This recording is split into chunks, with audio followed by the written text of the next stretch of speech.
Joining me now from Southern California, president of Wilsey Asset Management, Brent Wilsey. I'll tell you what's going on here, Brent. Bloomberg's looking at these characters, and that's a mild term I'm using, running on the Democrat side for the nomination. They're looking at what they're promising and these crazy multi-trillion-dollar plans. And he's saying, whoa, need to bring some sanity back to the Democrat Party. You got to give him some credit for that. He's looking at, for example, Buttigieg. Buttigieg is out with a plan today of $1 trillion.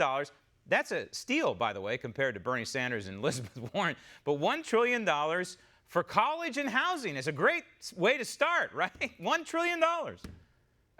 It's just crazy. And I think these politicians are coming out with just whatever they can to get votes. We're going to give you everything. We're going to give you a new Cadillac if you vote for me, it seems to me. But the thing I don't get is that how are they going to pay for it? I know he came up with a plan. We're going to reform capital gains for the top 1% of the rich. The problem with that, when they do stuff like this, it's never the top 1%. I think if they did this and they actually got elected, it would probably come all the way down to people with maybe like $1 million net worth, which is not very much when you consider your house and your 401k.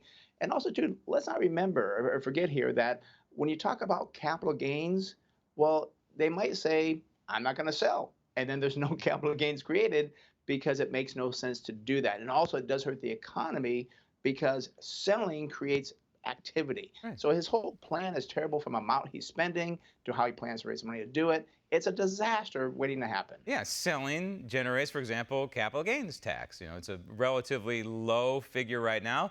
But if one of these characters gets into the White House, expect that capital gains figure to at least double. I mean, I'm serious, at least double from where it is right now. President Trump says Bloomberg is his guy, right?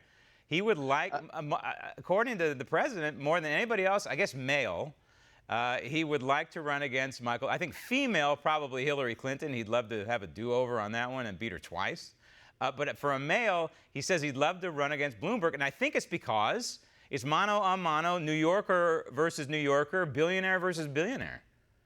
Yeah, and I think President Trump loves the competition. He loves the fight and the race. And I think it just makes him work even harder against Michael Bloomberg. But again, I don't get it. Bloomberg is, what, 77 now. He'll be 78 next year, 82 when he ends his term. Makes President Trump seem like the young guy in this whole race. And I got to point out, too, I don't know what Bloomberg's policies are. I mean, I've not heard that. The only thing I know he's famous for is in New York City, outlawing or banning these big gulps because there was too much soda and so forth. What is he going to run on? I don't know his policies yet.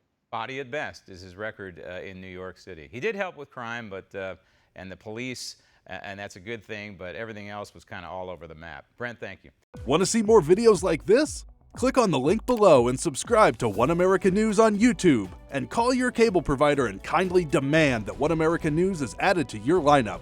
Call and subscribe today.